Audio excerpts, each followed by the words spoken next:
No, that's all right, thank you.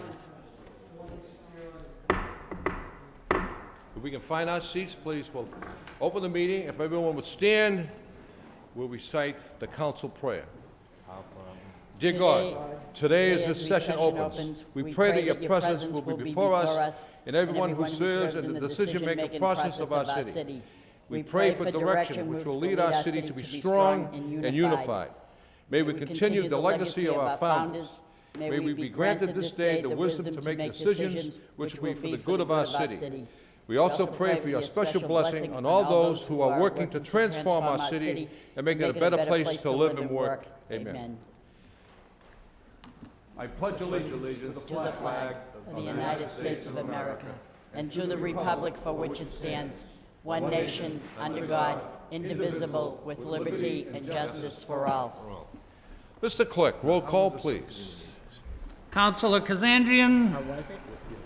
Councilor Lenzi. Here. Councilor Martin. Councilor Armin Mercia. Here. Councilor Rita Mercia. Here. Councilor Milanazzo. Here. Councilor Broderick. Here. Mayor Caulfield. Here. Councilor Elliott. Here. 8 present, 1 absent. The chair would like to recognize Councilor Rita Mercia.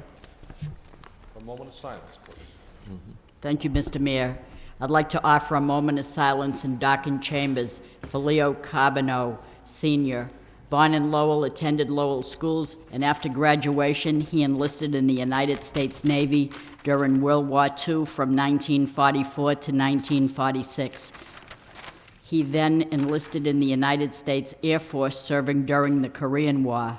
He spent 16 years in all with the armed forces, serving with the Navy, the Air Force, the Army, and the Coast Guard. Later in life, he served for 16 years with the Massachusetts Army National Guard, being discharged in 1986. He was a life member of the VFW Walker Rogers Post 662, and he enjoyed being a member of the Lowell Senior Citizen Center. He was the beloved husband of his wife Sylvia, his 3 daughters Crystal, Charlene, Vida, and 2 sons Leo Jr. and Gregory, 14 grandchildren. He will be truly missed. He was a wonderful man. And I also would like to offer a moment of silence in Dockin Chambers for a woman who many felt was the lifeblood of the Hellenic Orthodox Church of the Holy Trinity in Lowell. Irini Koukias, born in Lowell, volunteered her services to the church since she was a teen. She was elected president of the parish council. She was a member of the school committee of the Hellenic American Academy and sat on the board of Endowment Trust, the Whistler House Museum of Arts, the Lowell Hellenic Heritage Association, the Hellenic Cultural Society, the Ladies Philanthropic Society of the Holy Trinity Church, and the Corporate Advisory Board of WGBH. She retired from Euro Pharmaceutical of Tewksbury, where she had been the chief financial officer. She is survived by her loving husband of 54 years, Mr. Alexander Koukias, her son Stephen, her daughter Gail, and her 2 granddaughters, Eleni and Alexia, 2 brothers, Charlie and George Barakis. I personally knew of her kindness to her church and her school, and she will be truly missed. Thank you. Let us all rise in Dockin Chambers for a moment of silence for these 2 outstanding citizens of our city.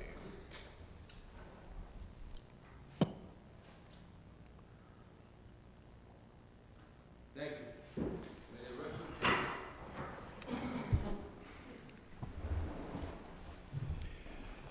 Moving on with the agenda, it does me great pleasure as the mayor to recognize 6 outstanding students at Lowell High School. And Councilor Lindsay represented the mayor at the Freshman Academy, and LZ Nunn was present as well.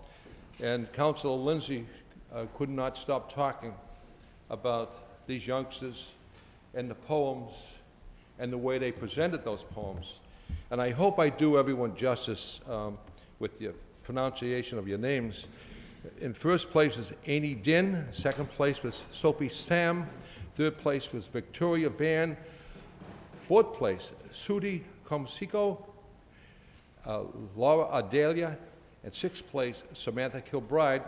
And LZ Nunn, who is the director of COOL, will have these youngsters come forward and recite their poem, and then Councilor Lindsay and Elsie Nunn will come into the chambers and present these youngsters with a citation of merit for their outstanding work. And after they are all done, I would hope that everyone in these chambers would certainly put their hands together for these outstanding students at Lowell High School. I'd also like to recognize, and I'd be remiss if I didn't, these students have some wonderful teachers. Susan Keefe, English Department Chair. I'd like to thank you, Susan. And Michael Holman, a local poet who was very instrumental with these youngsters. So, Elsie, the podium and the microphone is yours, and let these youngsters show the council and the viewers at home what their great works are. Thank you.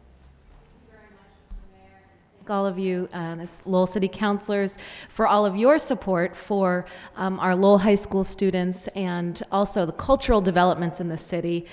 These students were able to participate in a national Poetry Out Loud competition. High schools across the country engage in this competition, and this was the first year we were able to do it in Lowell. And it was really thanks to your support of the cultural development funding through COOL for the city that we were able to do this. So it's your leadership that has enabled this to happen, and we have 3 of our winners. These 3 will be reading and reciting the poems that they did in the competition. And first up, we have Annie Din, who was our first place winner.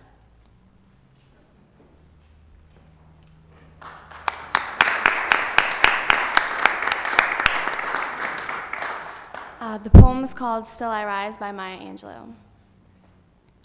You may write me down in history with your bitter, twisted lies. You may trod me in the very dirt, but still, like dust, I'll rise. Does my sassiness upset you?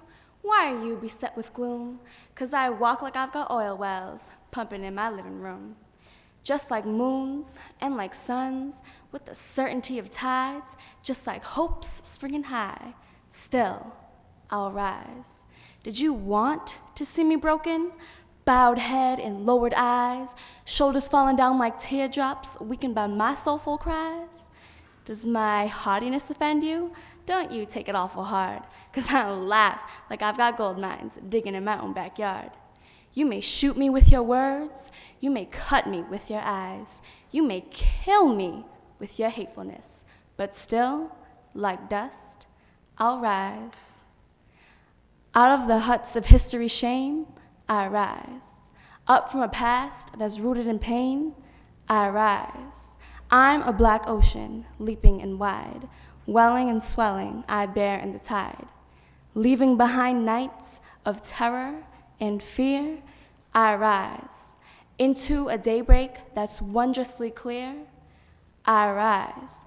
Bringing the gifts that my ancestors gave, I am the dream and the hope of the slave. I rise, I rise, I rise.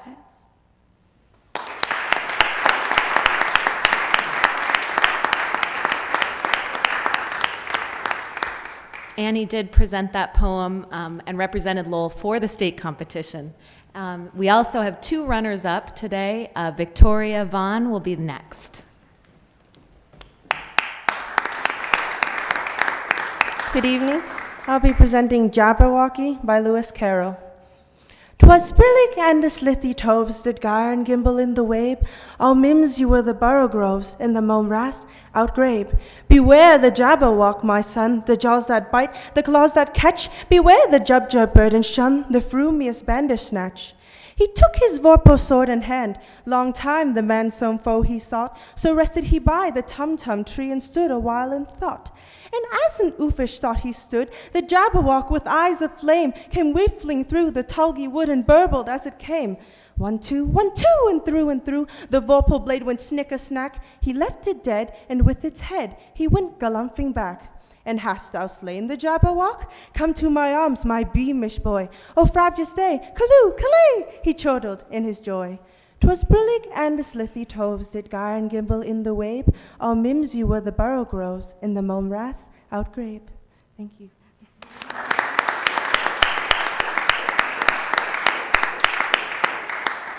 Victoria Vaughn just performed for Lowell Idol, too. She was one of our finalists.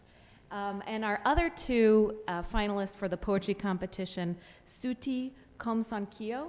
Did I say that right? Is it kind of? Not really, though. And Laura Ardila are here tonight, but they're not prepared with their poems. So they're incredible talent, and we hope to do this again next year.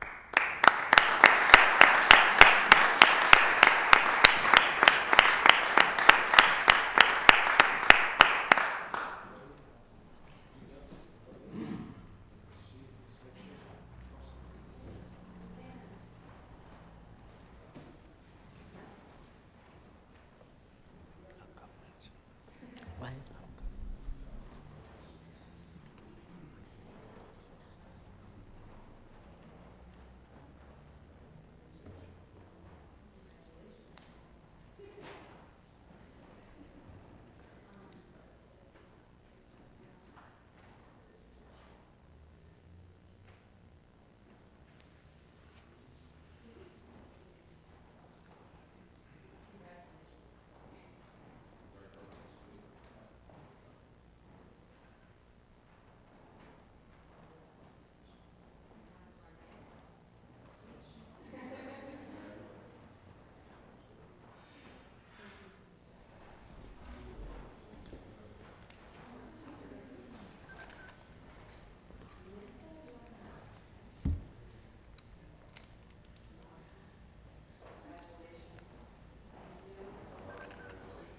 Can we give these youngsters a round of applause?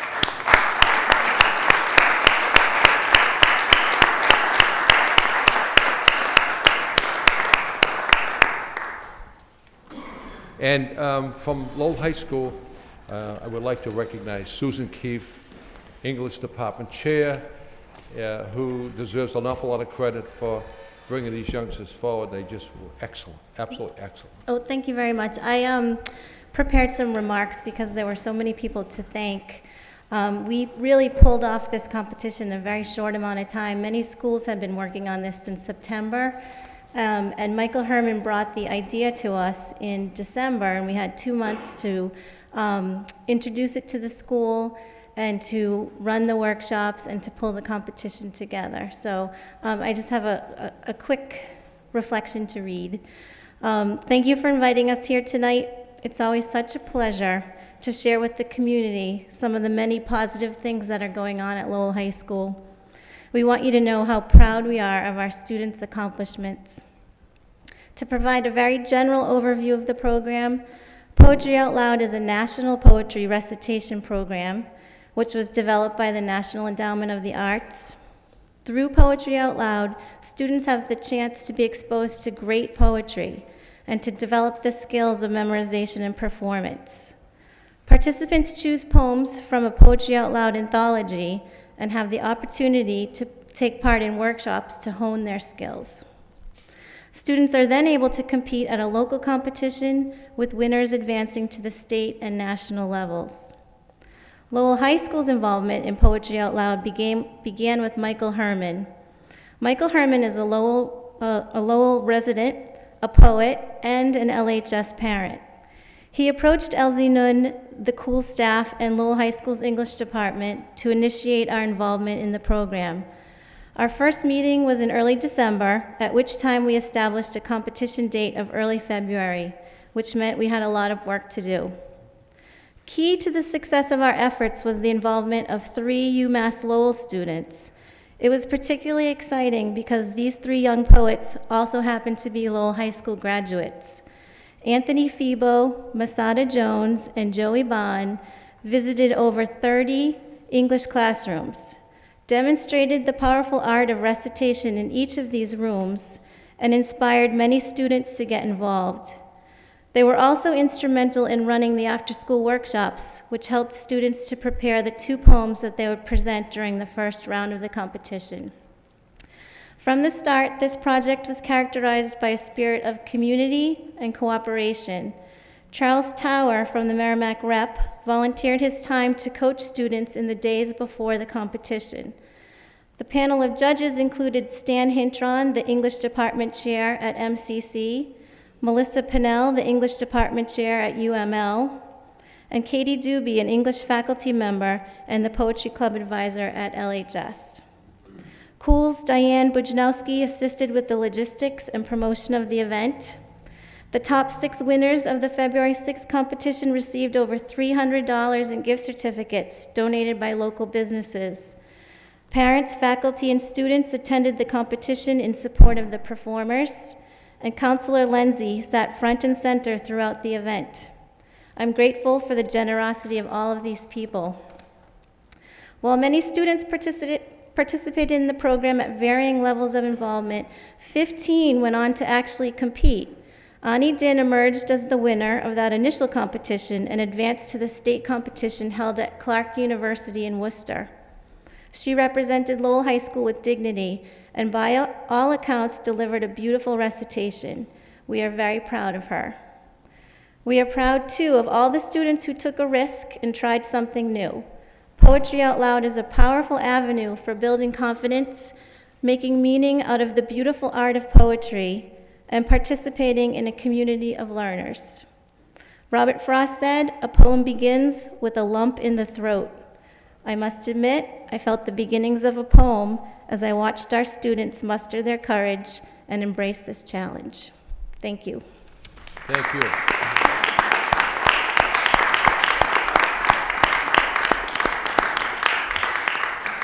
Councilor Lindsay, would you like to make a few Thank you. comments? I just want to say to Manager Lynch that Mayor Caulfield was in a pinch. To choose me to go was a cinch. Oh, no. No, I'm just kidding. Congratulations to all the students and all the people that work with them. It really was a terrific experience, and I'm glad that you asked me to go. And it was very impressive, and it's hard to believe that we didn't win the Nationals, but I think next year we will. So thanks again, and thanks for all the hard work that went into, I know, helping the students present their poems, and it was a great experience for me. So thank you. Thank you, Councilor Lindsay, for representing the mayor and the council. And I just want to let you know that Councilor Lindsay, that was all that was on his mind for at least 3 weeks. You youngsters who did a fantastic job, Elsie Nunn and Susan Keefe and Mr. Horman, you were phenomenal, and Mr. Lindsay is responsible for us bringing this forward. So thank you, Councilor Lindsay, and thank you once again, and keep up the great, great work at Lowell High School. Thank you.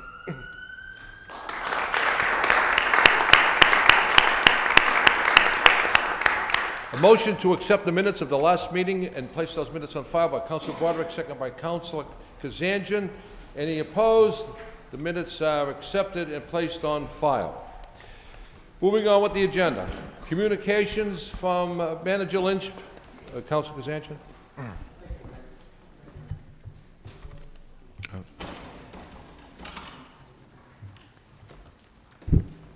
Okay. Thank you again, Mayor. This is to the manager.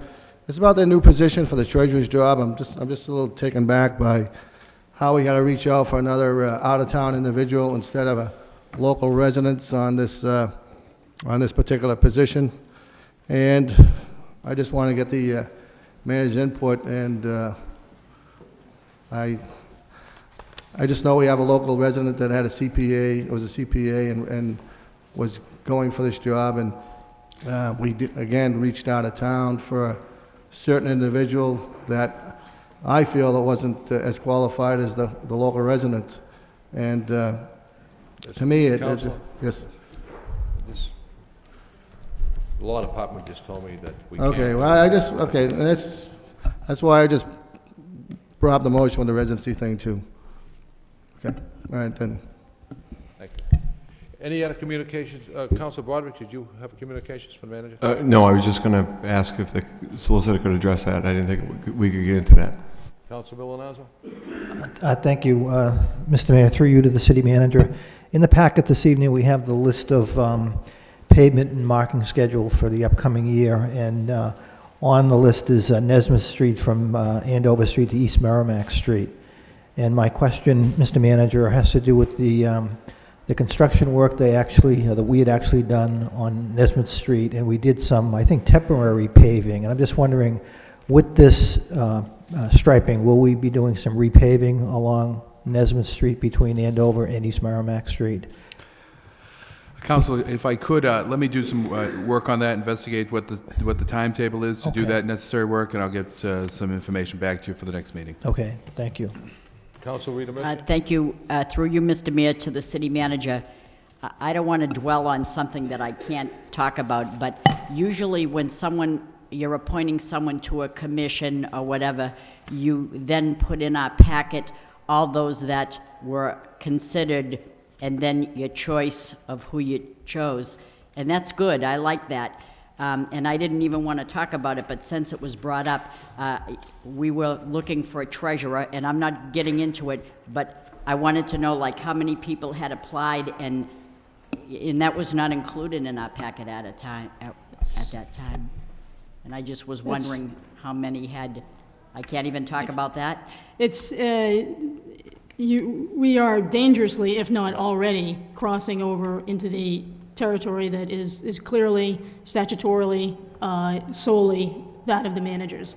And the reason that you get the information that you get with respect to, say, the boards and commissions is that oftentimes those require council input, and you have a role to play in those types of matters.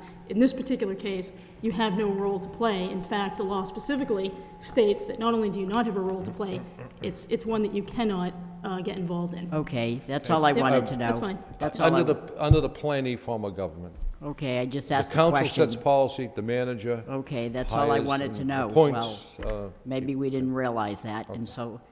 Any other discussion? But that's not Okay. it, that's not it. But I wanted to say that in our packet, we got a communication that the Rialto building is going to change hands on Thursday from the Lowell National Historic Park to Middlesex Community College. That's fairly interesting.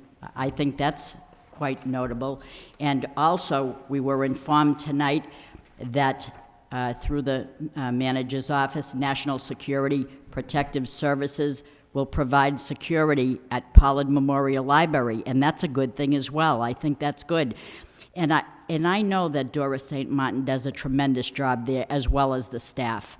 I don't want to frighten the public and say, oh, don't go there, it's a bad place. When you have a facility like that in a big city of 106,000 people, naturally there's bound to be trouble at some point. And we're not exempt from that, I understand. I don't want to frighten. This is a great library. I've been there today. I've been there many, many times within the past few weeks. So I'm happy to hear that. Having said that, the third item I wanted to talk about was the fact that there's a new opportunity for a kitchen incubator. That is pretty extraordinary. If you want to elaborate a little bit on that, Mr. Manager, I think that's quite a notable thing. So there's all kind of innovative ideas going on here that the public is probably not aware of. So I just wanted to just talk about that a little bit and say that there's such a thing going on. Sure. This is Council, I'm glad you brought that up. This is an effort that we have through our Economic Development Department, Division of the Department of Planning and Development, that we have a kitchen incubator that program that we've set up, was issued a press release to help Lowell residents that are interested in getting into the food service business to get some information, do some startup, some technical assistance.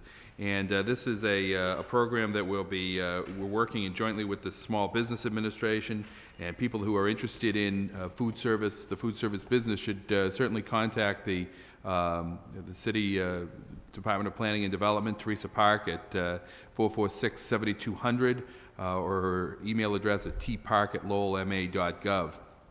We are looking for information from what people's specific needs are along these lines. So we have a survey that's out there on the web as well, and people can look to that. And all of this information will be on our website. But I think that anything we can do to help people start up new businesses, and one of the areas of research that data that we have is that the food service business, the food service industry, is certainly a growing one.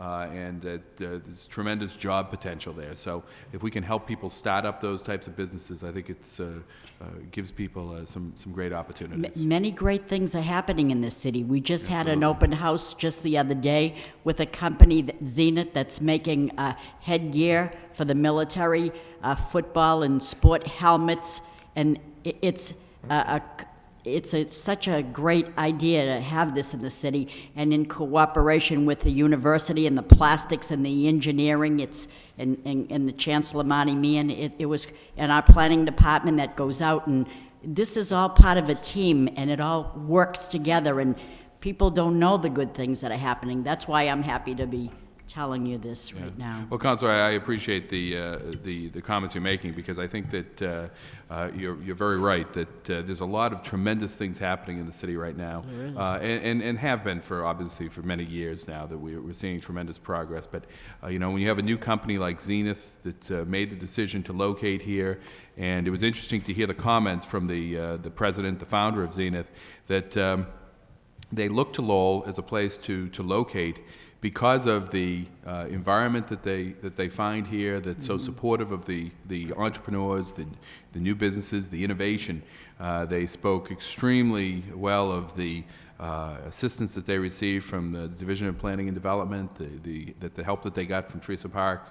And you know, when we look at that, we look at the Hamilton Canal project, we look at the stuff that's happening downtown, and I met with the Center City Committee this morning, and they're very pleased with the direction that we're heading, the actions that we're taking in terms of reaching out into the neighborhoods, and certainly as chairman of, or as a member of the neighborhood subcommittee, you're certainly well aware of all of that. And so I appreciate the positive comments, because I think there is as we're all quick to say, there is a lot to like about Lowell. That's right. So, Thank you, Mr. Manager.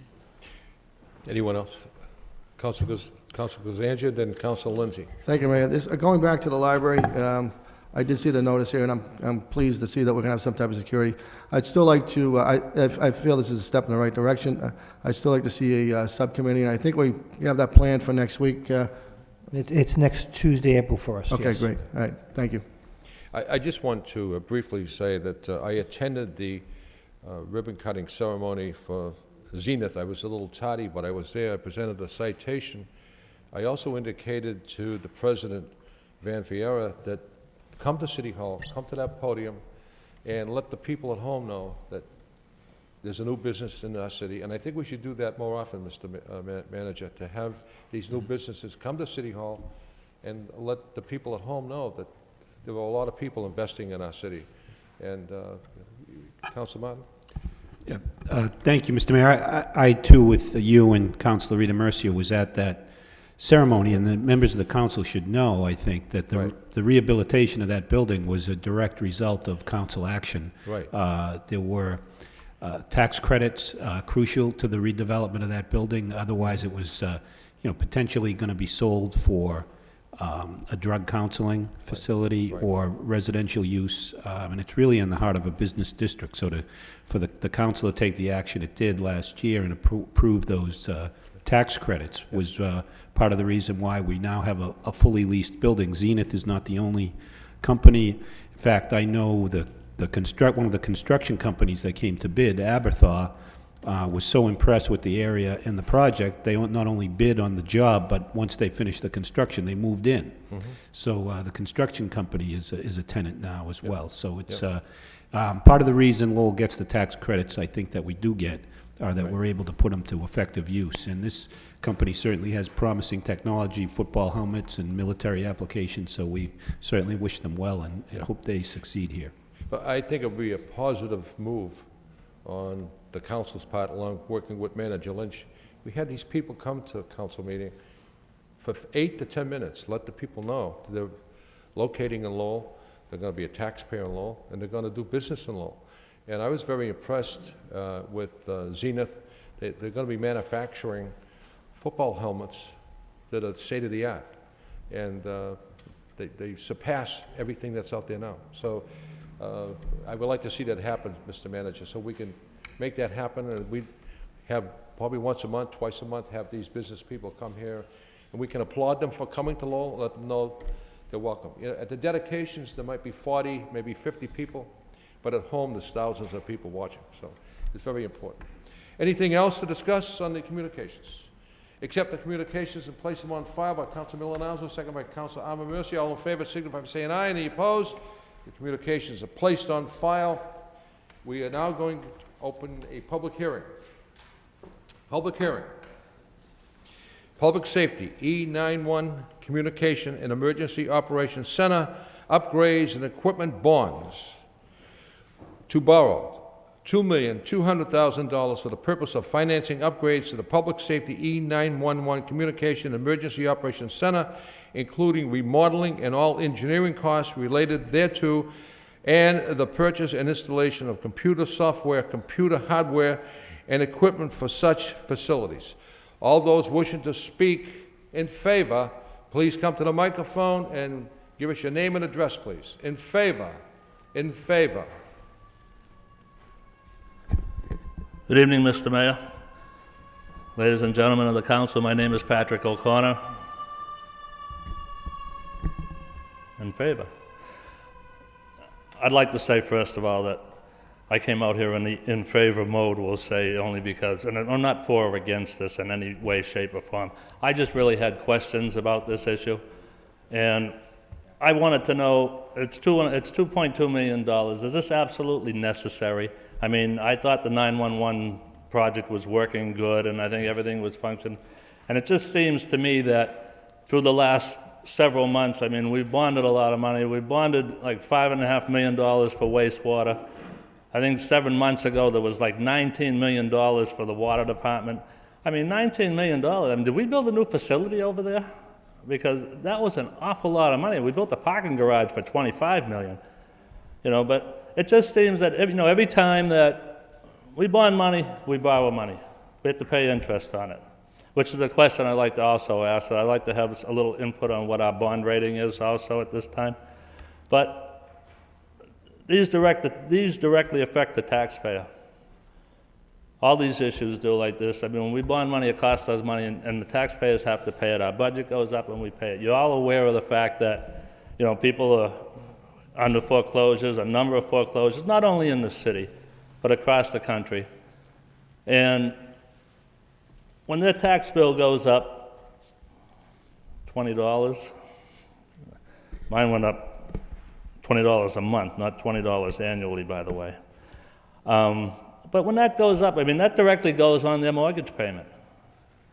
And I mean, when you look at that, I mean, partially, there's no partial about it. I mean, directly affects everybody's mortgage. I mean, you're as much as responsible for a higher mortgage payment as someone that took a mortgage that they didn't understand, or a variable rate. I mean, I just wanted to know, I'm not against this, I just wanted to make sure that if we really need this, fine. If we don't need it, then let's try to live within our means and do it. We have a hard economic times coming ahead, and it's going to get worse, I think.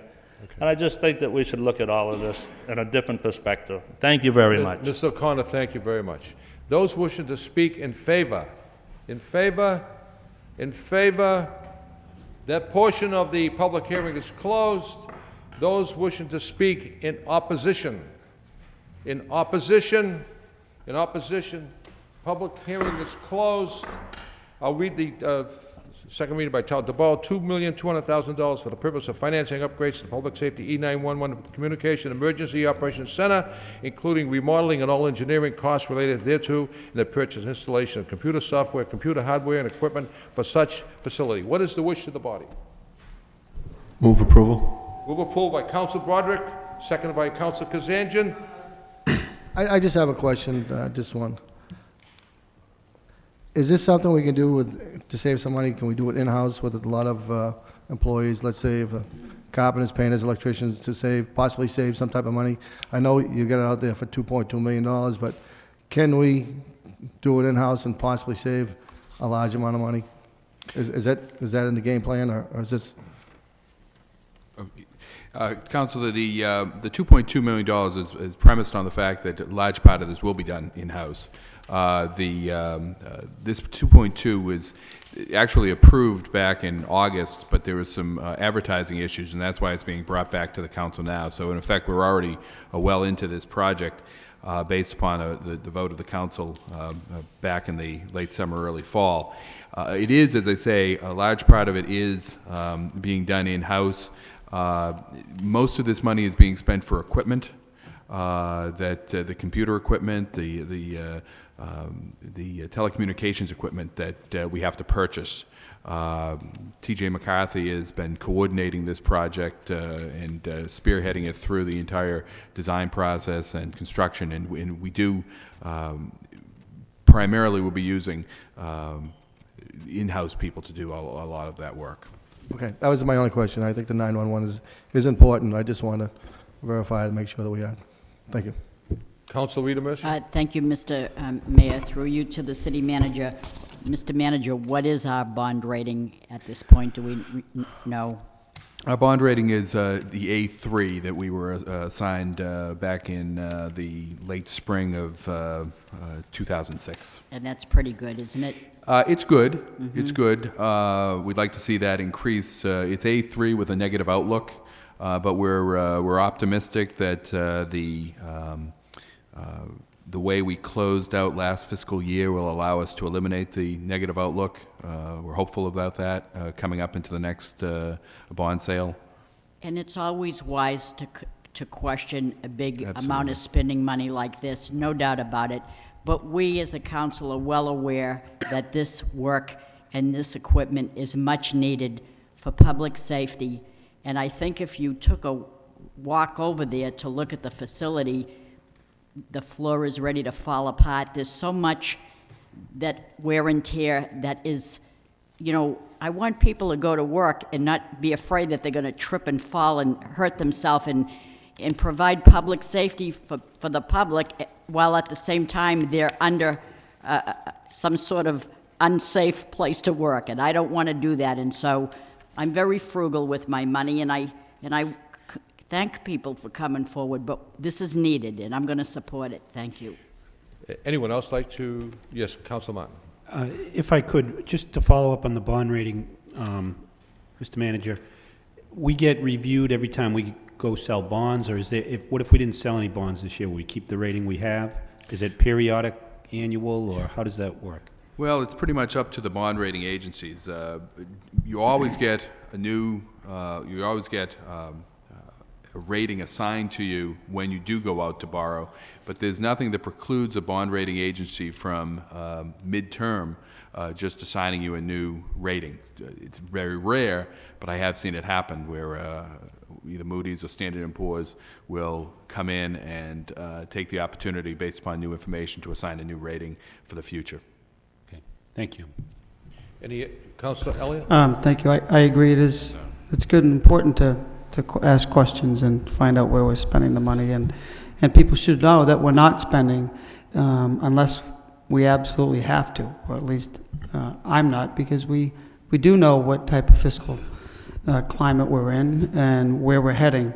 This is absolutely necessary. Unfortunately, we waited too long, and you know, the E911 system is nothing. First of all, there are some state requirements that that we're sort of behind the 8 ball, if you will, and putting in place. So I don't think anyone wanted to spend this money, but it is an absolute requirement. And some of the other things, wastewater treatment, I think we have to. Again, it's a requirement. You know, we just last week we had a subcommittee, and you know we waited a little bit too long on the Riley School, and so these are the things we have to do, regular maintenance. And do we want to go out and bond it? No, but you know, that's the way business is. If we wait, we'll continue. We'll continue. Things will break, and that's not the services that people expect, nor do they deserve. So, it's one of these things that we have to do, but it's a basic requirement to ensure the public safety in the city. But I want to just follow up with one question. How much of this 2.2 is just strictly equipment, and how much in-house work, Mr. Manager, is being done by our people? And is the overtime or those types of things, is that coming out of this bond authorization, or Any labor would come out of this, any labor, in-house labor, as well as any contractual work that we do would come out of this. There's also the engineering work. I believe that's about $300,000, Didn't we as I get it, recall. and was there a grant? Didn't we apply and receive a grant for this? We did apply for a grant from the state to assist us with some of this. We were only partially successful. We were hoping to get about $500,000. We got only a couple $100,000, I think, out of that grant. I don't have the exact breakdown in front of me, Councilor. And I apologize for that. Again, it was based upon the vote that was taken in the late summer. But I believe, as I say, most of this is equipment that we'll be installing. We're putting new consoles in, new telecommunications equipment, new computer software. This also includes some new technology that will be used out on the. Currently, we utilize a hardwired fire alarm system, and this actually ties to some discussions the council had last week with regards to the double pole issue and the need for us to be sending our city electrician out to remove the fire or move the fire alarm wires. We're moving to a wireless system that will save us money in the long run. In fact, there's a number of areas within this that in the long run we will be saving some money in a number of areas. It's also, I think, as Councilor Mercy has pointed out, the existing, most of what drove this was the need to have a system in place with all of the apparatus that could handle the mobile 911 system. It's now a requirement that the people that utilize cell phones be able to be patched right in directly to where they're located rather than going into the state police dispatch. So we needed to get the necessary equipment to install that, and we needed additional room. As Councilor Mercia pointed out, the existing dispatch and communication center is very, very small. We have the dispatchers sitting almost on top of one another there, and there are issues with the flooring. We've actually had people go through the flooring from time to time, and quite a number of problems with that. With this new center, we'll have a more expansive area that will be able to adequately house all of the communication equipment, all of the dispatchers. We'll also be building within it a new emergency operations center, which is crucial when we have natural disasters as well as other situations that arise in the community in which we have to pull together our emergency operations team, and they need a place from which to operate. That will also serve as a meeting space for the city for whenever we bring together large groups of people to do work. That in turn will free up, both of those will free up space within the existing police station. As you know, the current police station is quite cramped. And the police officers don't really have the necessary space in which to do their work. So we're really addressing two issues here. One, the emergency operations center, but also as a side or benefit, we're also getting additional space within the police department. Well, that was exactly what I was going to ask, because this has been a recurring problem for quite some time, and we have put Band-Aids on the existing 911 center, and but we should also note is that we're using space, we're using existing garage space and converting it into the center, so it's not new space. And the mechanics where they were fixing the vehicles, they've been relocated again at no cost. Is that right, Mr. Manager? To the facility where are the fire trucks being fixed now? The fire trucks are still being fixed over here, but the police. The police, excuse me. It's all been moved down to the old post office maintenance yard over next to the arena, and that's a temporary measure. We'll continue to utilize that until we're able to move forward with some development of that site. Okay, and then we'll have to find some additional space to put that. Thank you. If I could, too, with regards to the bond rating, I think it's just if I could address some of, as I said, we're rated A3. And when we talk about what goes into our bond rating, a large part of that obviously is our finances, how we're doing financially. We ending the year in a positive status or a negative status. What type of reserves do we have on hand? Some of the other things that the bond rating agencies look at, particularly Standard & Poor's, is the management structure, the management team that's in place. There's increasing emphasis placed on that as it is in the private sector. So one of the things certainly that they look at is the, as I say, the personnel on board, as well as the audit results and the management letter. Those become very significant to understand the financial capacity of a community. And that's, so all of those things I think are reflecting well for us, and we're again very optimistic that the Moody's and Standard & Poor's, when we go back out, will have a more positive view of the city. I'm not sure whether they'll upgrade us. I'm not even sure whether they will take the negative outlook, but certainly they've been very positive in their comments to us when we've done some short and longer term borrowing the last 18 months. Council Lindsay?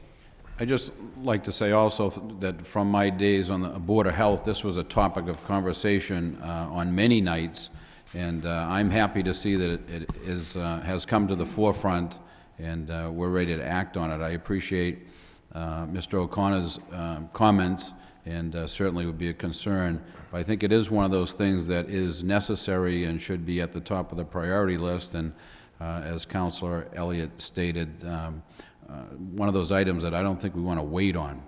There are plenty of flaws and defects and things that can be upgraded, so I absolutely will support that motion. First and foremost, the city must make the employee comfortable and have them working in under safe conditions. That E911 room it's very confining, and we've received many, many complaints, and rightfully so, that the room is too congested, it's too small. And furthermore, had we not brought this bond issue forward, the city would have had to invest a large sum of money upgrading the present system, and that was throwing money out the window. So this is a good vote. I'm going to support it. Roll call. Councilor Kazanjian? Yes. Councilor Lenzi? Yes. Councilor Martin?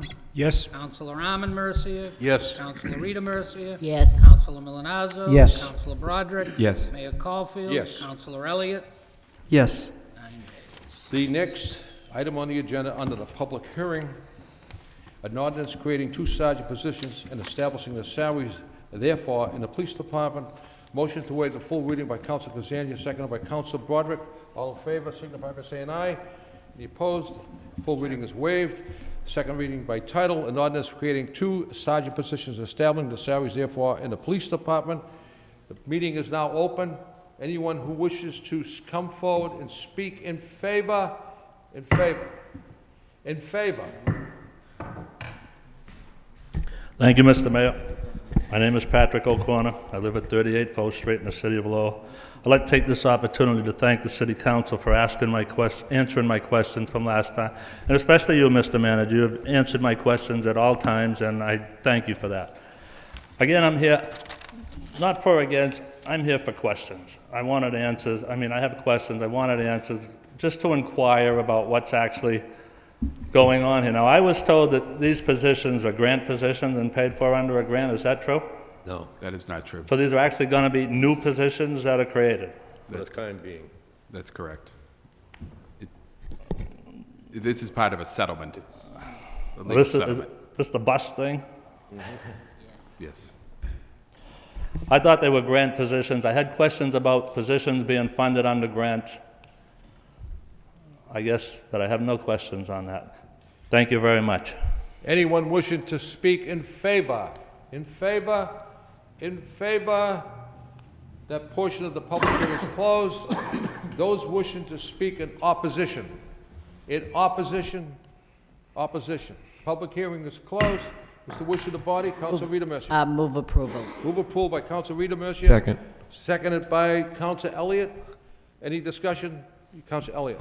Mr. Manager, would you just give us a quick explanation? I know we're all aware of it, just for people at home, that these are 2 positions that are part of a settlement that, should other, and I'm going to support it because it's part of the settlement, but as soon as other vacancies, retirements, people, other positions, other individuals go to another police department, as soon as there are vacant positions, these 2 will sunset, if you will. They will no longer, or we will eliminate 2 others. Is that correct? That's my intention. It's not as if they're in very tight budget times. We're creating 2 additional sergeant positions. It's part of the settlement as a result of the bus case that was, is there more that they can elaborate? I mean, these officers felt that, the officers felt that perhaps I'll refer this to the city solicitor to address some of those. I those just think specific people at home questions. should know why are we putting 2 of the sergeants on? But I think importantly, it is part of a legal settlement to try to put this case behind us. We think it's in the best interest of the city the way this settlement has been designed and negotiated. But it is my intention as city manager that in the future these positions would be phased out as changes take place within the personnel structure of the department. Okay. Just briefly to add on to that was indeed the claim that was brought by these 2 officers, that were it not for the disciplinary action associated with the bus case, they would have quite some time ago been promoted to the position of sergeant. And weighing everything, this was a settlement that we thought made a lot of sense for the city, and it was one that satisfied the officers as well. And money is already within the budget to pay for these positions because they're just being elevated from patrolman to sergeant, so that variance is within the budget. There is money within the And the how salary long ago line item. I can't even remember when this bus case was. What year was it? 1996. 10 years ago? 96 or 98. Right. 10 or 12 years. Yeah. Long time. Long time. Going back to Long time ago. It was in the late 90s, though, the correct? Salucci campaign. 96, 98? Yes. Okay. All right, thank you. Councilor Kuzancha? Thank you, Mayor. I'm going to support this. The reason being, when we talked to the city solicitor, she states that the city's going to save thousands of dollars by making this settlement, and there's only going to be a temporary fix for this for the 2 officers when the next individual retires. That position is going to be eliminated, and like I said, she says we're going to save thousands of dollars if we go to court. They have a strong case, and the city has a strong chance of losing the case. So I feel it's the best fit for the city and save the city a barrel of money. So thank you. Councilor Martin? Thank you, Mr. Mayor. My question's for the solicitor. Is there anything you can tell us about the overall status of the settlement? I realize this is an important piece, and there may be a chicken and egg part of this, but... Sure. This, when the case was settled, as is the case with all cases that we settle, there is no admission of liability.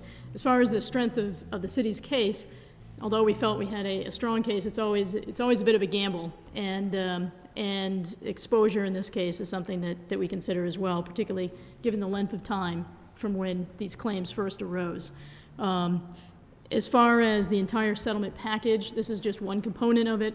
The other component constitutes 2 payments of roughly $35,000 for the officers, divided over a 2-year period, and that resolves their portions of the claim.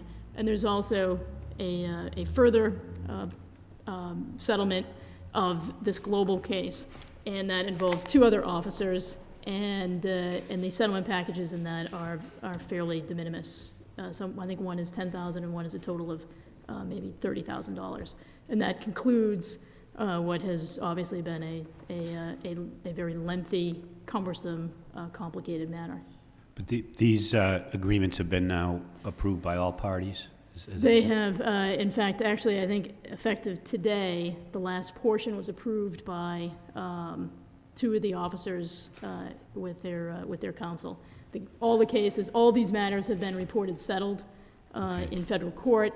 The portion of the settlement that is before you tonight, it not only has been reported settled, but it also has been an agreement has been reached, signed, and executed. And this was just one phase of it that had to be completed after the fact by council action. Thank you. Yep. Councilor Broderick? Thank you, Mr. Mayor. I just want to say I think it's a very good settlement, and I think the law department did a great job. It's been a long case and a grind, and as been stated, I think it's a very good settlement for the city, and it avoids the potential of a very bad decision, what we might consider a bad decision, and now everybody can move forward. I think it was great the unions cooperated and everybody came together to come up with something that, quite frankly, is in the city's best interest and can make this thing go away. But Christine, good job. Thank you. Any other discussion? Councilor Milonazo. I thank you, Mr. Mayor, through you to the city manager and the solicitor. I too think you did a great job in settling this after the many years we've been at this. My question has to do, and I plan to support the creation of the two positions. My question has to do with, I was talking to someone over the last couple of days, and they inferred, they didn't come out right out and say it, but they inferred that by creating these two positions, we may have to create another superior officer's position to oversee the fact that we now have more sergeants on the force. I don't know if that would be a lieutenant or a captain, or I guess my question is, do we have to do that? That's not our understanding, Council. Okay. Thank you. Councilor Kazanjian. Is this all set with the unions, the superior's office, and also the patrolmen's union? Are they on board with this? Both unions were contacted early on. It was something that we had notified them of, and we tried to, if they had concerns, we tried to address them to the best of our ability. And it's not something typically that you would get the unions to be party to the agreement, but we certainly wanted to keep them apprised as to what was going on. And again, if there were any real concerns on their part, that we could have an opportunity to address them. So we went through that with both. They can't stop this at all? No? No. Okay. All right. No, but as a courtesy to them, Okay, we all right. reached out and did Mr. that. Manager? No, I just wanted to reiterate what the solicitor was saying, that they're not actual parties to the agreement, but they were advised and they've been given the opportunity to comment to us. Okay, I didn't know if it was a violation of the contract or whatever, so, okay. No. That's fine. It's been said by many councilors here this evening, and I'll say it as well. The law department did a phenomenal job on this particular issue, on every issue they address. Roll call? Councilor Kazanjian? Yes. Councilor Lenzi? Yes. Councilor Martin? Yes. Councilor Arman Mercia? Yes. Councilor Rita Mercia? Yes. Councilor Milonazo? Yes. Councilor Broderick? Yes. Mayor Caulfield? Yes. Councilor Elliott? Yes. 9 yeas. The last item on the agenda, National Grid requests 50 feet of conduit on Arcan Drive. Anyone wishing to speak in favor, please give us your name and address, please. Hi, my name's Dave Aguirre, and I'm representing National Grid. National Grid is asking the City of Lowell for permission to install two PVC conduits on Arcan Drive. The purpose of this will be Mass Electric will be better and safer and provide better service to the City of Lowell. Okay, thank you. Anyone else wishing to speak in favor? In favor? In favor? That portion of the public hearing is closed. Those wishing to speak in opposition? In opposition? In opposition? Public hearing is closed. What's the wish of the body? Refer to the wire inspector. Motion by Council Mercia to refer it to wire inspector, seconded by Council Milonazo. All in favor, signify by saying aye. Any opposed? It's referred to the wire inspector. Thank you very much, sir. Moving on with the agenda. Managers recommend amount of $38,500 to parks, miscellaneous supplies and others, total of $38,500 from parks, permanent salary $16,000, permanent salaries $22,500 for a total of $38,500. Second reading by title, and City Council, the refer to transfer of $38,500 from parks, permanent salaries $16,000, parks, permanent salaries $22,500. What's the wish of the body? Move for approval by Council Broderick, seconded by Council Arman Mercia. Roll call. Councilor Kazanjian? Yes. Councilor Lenzi? Yes. Councilor Martin? Yes. Councilor Arman Mercia? Yes. Councilor Rita Mercia? Yes. Councilor Milonazo? Yes. Councilor Broderick? Yes. Mayor Caulfield? Yes. Councilor Elliott? Yes. 9 yeas. Ordinance, an ordinance amending the Code of Ordinances, City of Lowell, Massachusetts, with respect to Chapter 13 thereof entitled Motor Vehicles and Traffic. Motion to waive the full reading by Councilor Milonazo, seconded by Councilor Martin. All in favor, signify by saying aye. Full reading is waived. Second reading by title, an ordinance amending the Code of Ordinances, City of Lowell, Massachusetts, with respect to Chapter 13 thereof entitled Motor Vehicles and Traffic. With the council's permission, this will be referred to a public hearing April 8th by Council Broderick, seconded by Council Lindsay. All in favor, signify by saying aye. Any opposed? It will be going to a public hearing April the 8th. Authorizing the city manager to execute a dissolution of demolition order relative property previously owned by Stephen Mara Sand and Somley Sand located at 32 Lawrence Street. Motion to waive the full reading by Councilor Rita Mercia, seconded by Councilor Kazanjian. All in favor, waiving the full reading, signify by saying aye. Any opposed? The full reading has been waived. Second reading by title, authorizing the city manager to execute a dissolution of demolition order relative to property previously owned by Stephen Mara Sand and Somley Sand located at 32 Lawrence Street in Lowell. Any discussion on this? Councilor Milonato. Thank you, Mr. Mayor. Through you to the city manager. Could you give us some background, Mr. Manager, as to why it would be in the city's best interest to remove this demolition order and not keep it on the building as kind of a reason for them to do what the city's actually requesting them to do? Mr. Ben? I'll ask the city solicitor to address that. Okay. This has been a matter of negotiations with the building commissioner as well as the law department. It's been back and forth to try to eliminate any legal action or court action in this particular issue. Has the building been sold? There's a bank that is in control, and the building commissioner had issued a number of very specific conditions to make the building safe, to make it secure.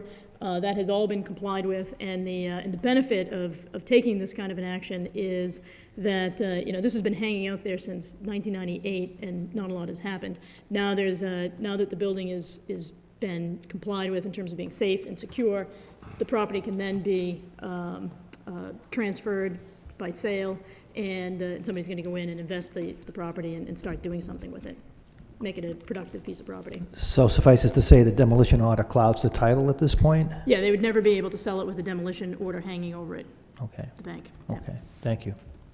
Councilor Rita That Mercia? was my question. Any other questions pertaining to this issue? Roll call. Councilor Kazanjian? Yes. Councilor Lindsay? Yes. Councilor Martin? Yes. Councilor Arman Mercia? Yes. Councilor Rita Mercia? Yes. Councilor Milonazo? Yes. Councilor Broderick? Yes. Mayor Caulfield? Yes. Councilor Elliott? Yes. 9 yeas.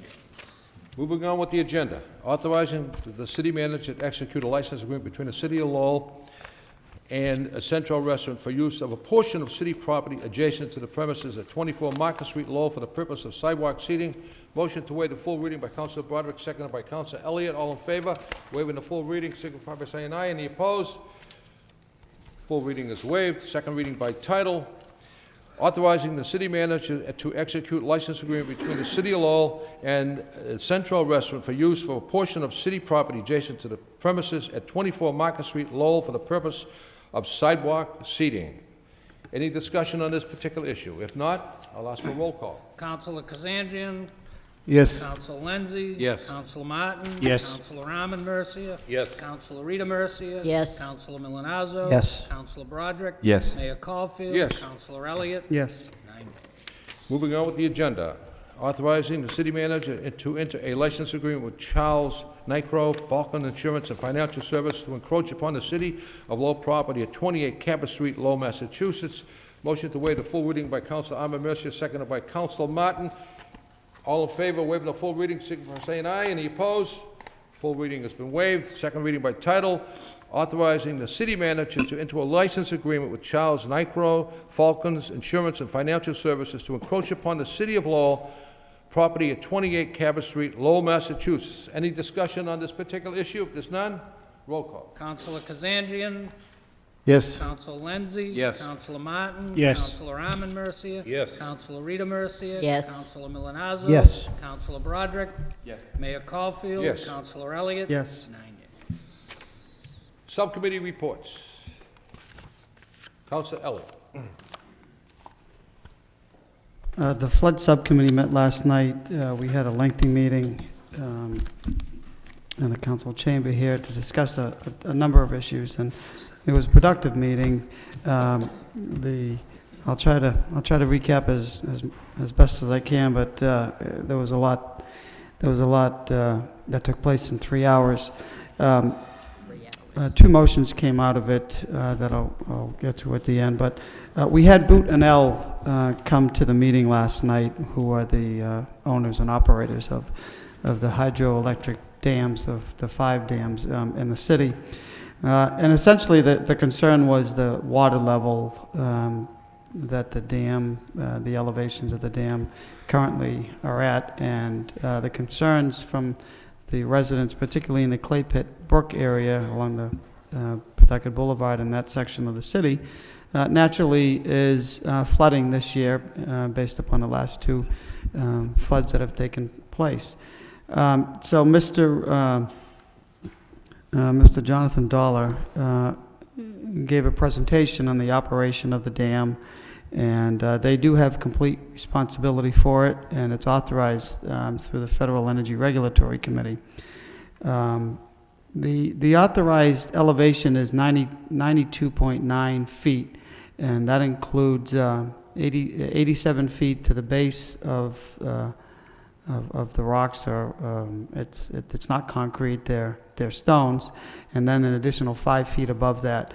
And the concern is a number of things. Number one is, are the boards as designed tripping, or are they failing actually? Are they bending over, the bars bending over as they're supposed to? And there's concern from the residents, many of whom have lived up in that section of the city, all their lives, that they're not actually failing and they're not dripping, which is keeping additional water back, which is contributing to a higher groundwater, according to the folks in that neighborhood.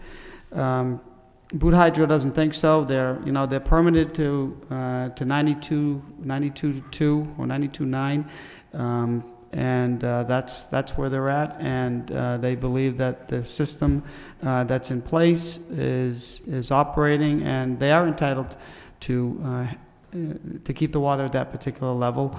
But I think the concerns from the subcommittee and the residents in general is that we understand that. We understand that, the design to fail at 94 feet, 2 feet over the 92.9, I forget which one it is.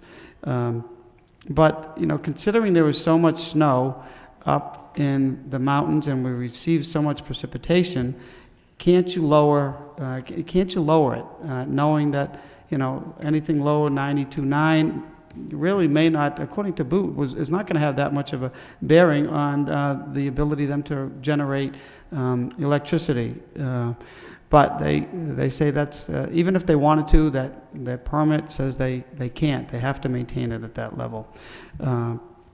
So one motion that came out was for the manager and to speak with Congressman Tsongas' office, Brian Martin, to see about setting up a meeting with the Federal Energy Regulatory Commission, the Fisheries and Wildlife, and maybe the Department of Environmental Management, anyone that may have jurisdiction over the dam and those waters.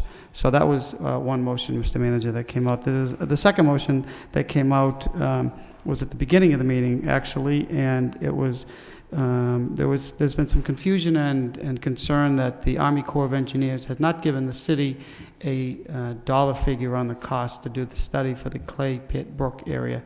Do we know what that is? TJ thought that Army Corps may have given a figure to the city of approximately $50,000. Senator Kerry's office wasn't sure. If we don't know that was the other motion that came out of the meeting, to find out where, do we need to put another request into the Army Corps of Engineers to get an estimate and communicate that with Congressman Tsongas' office. So, Mr. Manager. Councilor, if I could just maybe address both those issues, and then, of course, obviously we'll be continuing to follow up. We've been working closely with Congresswoman Tsongas' office, just as we worked with Congressman Meehan's office, and to get the Army Corps of Engineers in to do the preliminary work, or the first phase or first study that they did down the Beaverbrook area, and now working closely with Brian Martin and the staff to get the Federal Energy Regulatory Commission in there, get the Corps of Engineers in. In fact, I had another conversation with Brian Martin today, and we are trying to set up that meeting, as well as we're trying to get Senator Kerry's staff to get out here and work with us on some of these items. So I guess from a bullet point way of answering some of these, we have been in communications with FERC, and we are going to be trying to set up a meeting with them in some way. That's something Brian and I talked about.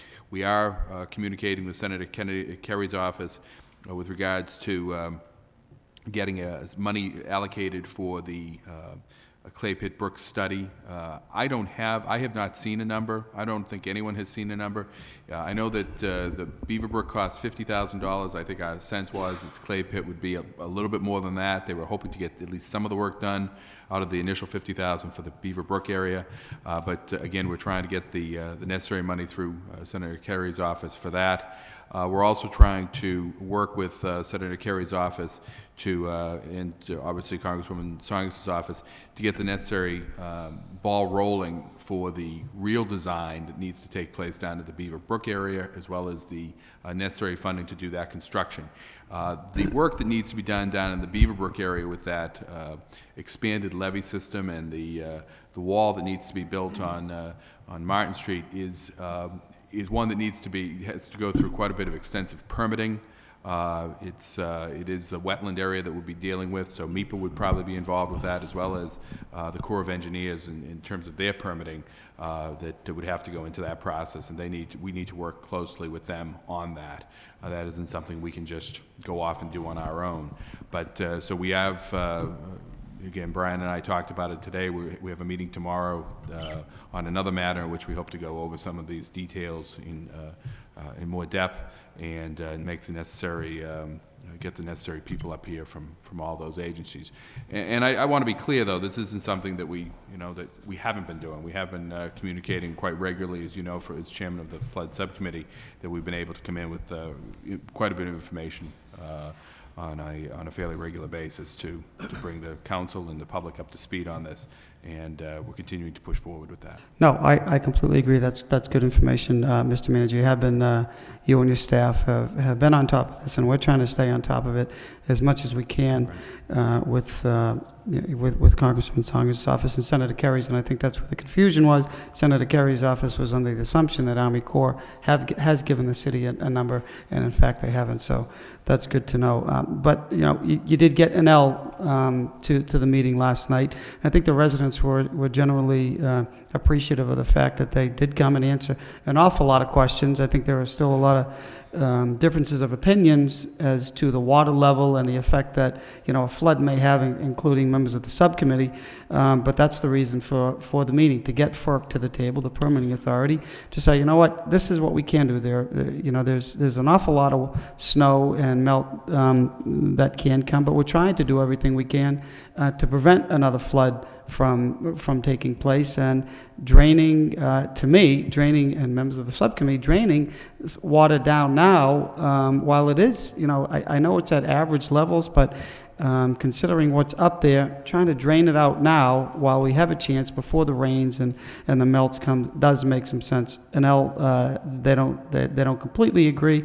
And I understand their premise that the two floods, considering the conditions, even if the floodgates were down, it still would have been the case. Maybe that is the case, but we can only look forward and say, look, we think we want to, let's try it. Let's try to drain it down, and we haven't gotten there, so that's the reason for the meeting. But I mean, bear in mind, there's 3,900 square miles of tributaries, lakes, streams that that dump into the Merrimack River Basin, and that's a lot. And there are some upriver issues, including, it's our municipal water supply, so we want to make sure we're not going to drain it down too far. I don't think that's the case, but that's something that needs to be looked into. Boot and L did, I'm sorry, Mr. Mayor. I guess the only comment I was going to make is I was glad that NL came. They have been, we've been negotiating with them on a number of issues here in the city, with bridges, with the flooding, with the flashboards, and as I say, a number of other issues. And I'm glad they came, and they seem to be trying to work with us. So I guess we're looking at it from two perspectives. One, the hand trying to convince them to take actions on their own to reduce the water level, and we're meeting some resistance there, but we're continuing to push on that, as the subcommittee did last night as well, and then simultaneously trying to get FERC to understand the problem and take necessary permitting action to address the problem. And then I have a comment on the fisheries and wildlife issue too. Bottom line is we have reached out to the state fisheries and wildlife people to see about that fish ladder issue that you raised. Good. Well, that was another issue that was coming up. There is a fish ladder, and folks thought that maybe we could open up those gates, a couple of gates that are over there, to start letting some of the water down. Because part of the problem is, even if Boot and L could get out to take the flashboards down, the wooden flashboards down, at this point they couldn't, because it has to be to a certain elevation, and the hydraulics that are in place right now, it's a safety issue.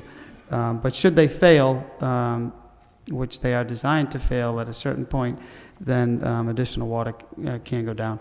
So trying to recap a 3-hour meeting, that's really the long and the short of it. We're going to continue to work on the issues through the manager's office, and try to provide, I guess we can all just ask everyone to say a prayer, and hopefully we're not going to get too much rain, and we're not going to get an immediate melt, because everyone has seen the newspapers, and it's everywhere that that we have some concern. The city is, by the way, we should note that at both meetings, T.J. McCarthy and the city engineer, we're ready. We have the processes, and we've learned from our experiences, and we are ready in the event that something does happen, that we do get a lot of precipitation. But at this point, it's almost sit back, wait, and hopefully those meetings will take place soon, and Boot and L and FERC can come up with some compromise to get some of that water down the falls. So I'm sure my members of the subcommittee have other comments. We will meet again in 3 weeks following the meeting, as soon as we have some word from the manager and Congresswoman Saunders' office. So thank you. Thank you, Councilor. Councilor Kazanjian and Councilor Guidamercia. Thank you, Mayor. I also thought it was a very productive meeting. I just have to ask the manager a question. I came up with a suggestion for us in-house, possibly continuing that levy on New York Street. Do we need local permits for that? That would really need local permits, as well as the state would have to, DEP would have to be, and would probably have to go through the MEPA process, because of the substantial amount of... How long would that take? Is that something we can move on and possibly get that done in the next 3 or 4 weeks? Is that a possibility, or is that out of the question? That would be out of the question. I've asked TJ to start working on that. Now that we have the Corps of Engineers report back, we've talked about trying to move forward to do some in-house design or in-house engineering review to file the necessary paperwork. But ultimately, anything like that where it impacts a body of water would require the Corps of Engineers not only to give us their review, their study and their preliminary design, but they'd also have to permit that. That's a considerable amount of time, because that's essentially building a dam. Also, because we'd be filling within, if not in, certainly within the proximity to the wetlands, that would require filing with Conservation Commission, and because of the magnitude of the amount, it would also have to go through DEP and perhaps the MEPA process. So it would take a considerable amount of time to do that. To do it without those, puts the city in some jeopardy in terms of liability, in terms of court orders and administrative orders to remove that, and fines that would go with that. We did 3/4 of that levy back on the last flood. Did we get anything happen or any problems? Or Were there any problems at all, or? We did not. Okay. All right. I'm just saying, it just seems it's a shame we have to wait till after the fact to build this levee for these people where we've got 8 or 10 feet of snow up north, melting, and I know it's not I'm sure if you could do it, you would do it, but, is there any way we can speed up the process to make it happen? We're going to move as quickly as we can, and again, this is something that the Corps gave us some preliminary cost estimates on that of $1 to $2 million, depending upon the size we build it. If we did it in-house, it's conceivable maybe we could do it a little bit cheaper, but there's a full engineering that has to go with it. There's also an impact that it potentially has upon people upstream, and that's where we really get into a difficult At the area. town of Drake, we're concerned about? Right. All right. Well, we're... Yeah. All right, I also want to just, I learned an awful lot with the dam and the history of the dam and how Boot Hydro and all works. Dick Carvel, the chairman of the Pawtuckaville Group, brought up a couple of very good points where they feel that using a thicker rod, like it's 1 3/4 inches, where there should be 1 1/4 inches, and the panels aren't bending like they should bend. At 94.2, I think they're supposed to start to collapse and bend over, and that's not happening. It's well over that, and we feel that they got supposedly through Boot Hydro, they say that they got that with their new license in 1985, they're allowed to have that thicker rod, but who knows what tensile strength that rod is, and like I said, it probably is not what should be there because it doesn't seem to be working.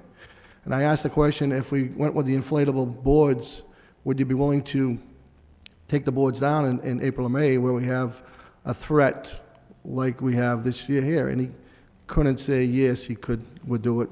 And I just felt as a city we really can't do anything with them because it's got to go through the federal regulations. I know we can try to reach out to Congresswoman Tsongas and Kerry, which we're doing, but he was good, but he was dancing around the whole thing, and I felt that I felt bad for the people out there in Pawtuckaville because they're not, they all brought up some very good points and questions, and I feel if we lower that dam to that 92.2 or lower, the boards are 5 feet high, and he mentioned that he's creating a pool that's 5 feet higher than what it should be. So the brook backs up, the river backs up, and I feel it's causing a problem, and the whole board agreed, and the people out there agreed also, but the engineer did not agree, and well, that's where we're at, and hopefully we can reach out to the Congresswoman, which Brian Martin was on board, and he hasn't been on board with every meeting, and reach out with Senator Kerry, and hopefully get some response, and that's about it. Thank you. Council Rita Mercer. Thank you, Council Mr. Mayor. This truly was, as Councilor Kazanjian says, a very informative meeting. We learned that Booth Hydropower not only owns, but they're licensed and they operate this whole facility, the Pawtucket Dam. We learned that they produce enough electricity to service 13,200 average homes, that this electricity is put into a grid, so to say that people in Pawtucketville or whoever is getting it, we don't know. It's put into a grid, but let's suffice to say that utility costs are very high to the consumer. I know that we're going to do a budget very soon, and you know that the cost of operating through utilities is very, very high. So I'm not denying the fact that they're making a substantial profit here. I would like to see that expanded to do whatever they can to help out. I asked, and they should be sympathetic to the people in Pawtucketville, and I don't know if we're receiving mumbo-jumbo. I know that Jonathan Dollar was very informative. He did say that any overflow water that's higher than 92.2 feet is not adding any thing to them. If the CFS exceeds over 10,000 CFOs of the flow, then they don't make anything on it. They're not generating anything on it. So the water being high is not helping them at all. But be that as it may, I asked when do they have a license, when did they get it? They got it in 1983, and it's good to the year 2023. So that's a 40-year license, and so right now, they have 15 years left. But be that as it may, I know that it's tough to regulate, and I think it's federally regulated, but here's the deal. My license is good for another 2 years. That doesn't mean that if I go out and do something wrong with it, I'm gonna still have it for 2 more years, and the same applies to them. So I hope they realize that.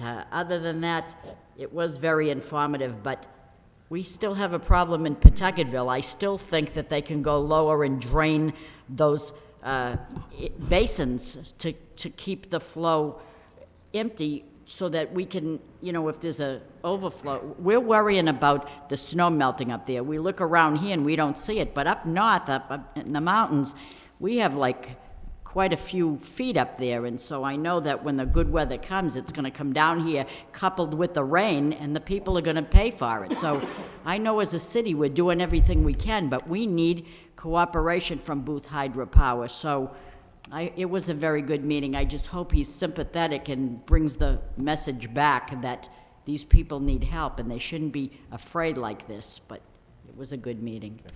Councilor Elliott? I just want to follow up. The Boot Hydro they are in the process of doing a study or beginning the permitting process to put in these inflatable flashboards. So, when, maybe they can look at doing a little bit better water, not monitoring, but monitoring and keeping the levels, at a level that, maybe they can look at it. They may have enough flow to keep their turbines going and generate their electricity, and at the same time lower the water level so that the water table isn't so high in Clay Brook. Councilman Molinazzo, I just want to recognize that he was also at the meeting last night, as well as Representative Tom Golden. Tom Golden's been working with Senator Kerry's office, and I think he'll also be helpful when it comes to state DEM and perhaps fisheries and wildlife, because it's a state-regulated entity that is responsible for the water level in those gates. So we're going to meet again in a few weeks and stay on top of it, and that's the report. Thank you, Mayor. I understand it was a marathon meeting and it was very informative, but what I just heard is Boot Hydro saying that the height of the river has no bearing on their ability to produce electricity? What the engineer did say last night, that even if the water level was below the 92.2, the amount of rain that came in both floods, it still would have had the same impact. I just question why they have the flashboards there in the first place. Well, the flashboards, that's their permit. That's their allowable elevation that's given under their permit, and that's when they generate their electricity. Right. So it was very technical, but he did tell us, during the first flood, they did put up these barricades to protect the city. So the Francis Gate, they put these steel barricades so water wasn't going that way. It went down over the falls. The other thing is, under their permit, they're only allowed to release so many CSFs, or CSFs, cubic square feet, and that's between 8 and 10,000. Well, just to give you an idea of the volume of water going over the dam during the flood of '06, there were 96,400 CFS going over the river. So it needs some tweaking, and the meeting with the manager and Congresswoman Tsongas and Brian Martins hopefully will continue the discussion and realize that we have to make some modifications and do a better job with water management on the Merrimack. Mr. Manager, just a point of clarification. Boot Hydro, who was here at the meeting last night, are they the same ones who own or control the canals in the city? Yes, they do. And they were here last night at the table in fear of maybe them not generating electricity, but we've been after them for years to clean their canals. So how can we make that happen and get some unity out of them? I mean, the canals are a disgrace. They should be ashamed of them. Mm-hmm. So. May I can just respond to that. One of the advantages of these inflatable flashboards, crust gate boards is what they call them, will enable easier cleaning of debris going before it goes into the canal, or that gets stuck. Sometimes they have to rent a crane. So that is one advantage to it. The canal, like Francis Gate housing, is a disgrace, and it's litter. So let's accept the reporter's report of progress and place it on file by Council Milonazo, second by Council Martin. All in favor indicate by saying aye. Any opposed? The report has been accepted and recorded and placed on file. Any other subcommittee reports? Council Kazanjian. Thank you, Mayor. Tonight we had a joint subcommittee with the school committee and also the subcommittee for the city council. Very, very productive report. Got a lot of information. As we know, the big problem out there, excuse me, to start the project was the contaminated fill, and that's going to set the project back a few months, and also on it's not going to be on budget. It's going to set it back, I think, $530,000. Is that correct, Mr. Manager? It's approximately, yes. But the good thing is that we have money left over from the Sapasaris, and it was approximately 2.9. That's correct. That we can use for the Maury School. So that was good news. We also talked about the demolition of the school, and they're going to try to do that on some type of April vacation time where the children aren't around, so it wouldn't cause any problems with dust or any type of environmental issues for the children. And also we had the building commissioner, Bob Camacho, gave an update on the report. He said at first the architects were a little slow with their reports, but everything is up to date, everything's on schedule, and things look very good. Well, like I said, it was a very productive meeting. We have a meeting set for 90 days from today, approximately. And again, we're going to meet with the school committee and the city council, and hopefully get a good progress and good update on the Maury School. And I think that's about it. Any other discussion on this report? Accept the reporter's report of progress and place it on file by Council Milonazo, second by Council Armand Mercy. All in favor signify by saying aye. The report has been accepted and recorded, placed on file. Moving on, any other subcommittee reports? Moving on with petitions. Ideltha Holman, 22 North Street, requests handicap sign. Referred to the traffic engineer by Council Milonazo, second by Council Martin. Empire Beauty School, 231 Central Street, requests overhanging sign. Referred to the Law Department by Council Kazanjian, seconded by Council Broderick.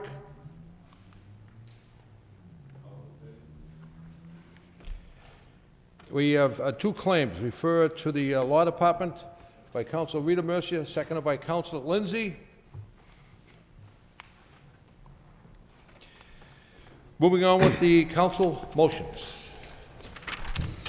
Motion by Council Broderick. City Council requests the city manager to report on the reimbursement of medical bills for disabled retirees, seconded by Council Kazanjian. On the motion. Thank you, Mr. Mayor. Through you to the city manager, this is, I think I've had a discussion with you in the past on this issue. It's been brought to my attention several times in the past, and just recently, we have disabled retirees that are out on medical and typically are heart-related or some other issue, that they are entitled by law to be reimbursed for medical bills and services that are related to those injuries and disabilities. And it's been brought to my attention a number of times that it's taken 6-9 months to reimburse these people. And, we have 85-year-old retirees that are on a fixed budget that are paying for mileage and for prescriptions and checkups. And my concern is, first off, that the money's due them. It should be paid in a timely manner, and that it could create a bigger problem if they're shut off on prescriptions and, God forbid, the medical conditions get worse. I know in the past they've been told, at least I've been told, they were told that we ran out of money. I hope that's not the situation now. And if you could please just generate some type of report. I don't even know how many people or how many former employees, retired employees this covers, but just to get some feedback in terms of, is this happening and why, and what we can do to take care of the problem. Thank you. Mr. Manager? Council, what I'd like to do is get you a full report, but let me just say tonight that I share your concerns about this particular issue. I will say that it has improved dramatically over the last 15 or so months, that there were some serious issues, partly, I think, perhaps related to enough money within the accounts, but also some of the time that goes into processing these. It's not actually a reimbursement to them as much as a payment to vendors, be it for prescriptions or doctors for care that's being provided, and so so we're dealing in many cases with those vendors. I have communicated this concern to the law department, and the solicitor has been very supportive of trying to resolve this problem. We're putting some new processes in place, new systems, and we're looking to get this matter resolved, because it simply isn't acceptable. And as I say, the solicitor shares my opinion on that, and we're working to do that, but we will get you a full report to tell you the progress that's been made, what we're doing about it. But employees or retirees that work for the city or have worked for the city, if they encounter medical issues, they shouldn't be concerned that the bill isn't being paid, and the vendors that provide the service to us shouldn't be concerned about the bill not being paid. And we're going to we've got some room to go there, but we've made substantial progress so far. We're going to fix it once and for all. Thank you. We will get you a report on that. Councilor Costanza? Thank you, Mayor. Manager, what's happening here? How come it's falling through the cracks? Why is it? Can you explain what the problem is? Well, I think that without getting into too much, looking back, I'd rather look forward. I think that there have been situations in the past in which the law department was advised to hold off on some of the payment of these bills because of financial reasons, and again, this predates. It's not an order that I ever issued myself to the law department. But is it ongoing now? Is it stopped or? That isn't the issue now. The issue now has been one of just keeping up with the bills that come in and processing them in a timely manner, and that's really more of an issue with the staffing levels up at the law department. It's down, I believe, 1.5 positions that were responsible for handling these particular bills. We've streamlined that. We've made some adjustments in the way those are done. We're looking at bringing in a third party to help us with that processing as well. And again, it's something that I'm pleased that we've made progress on.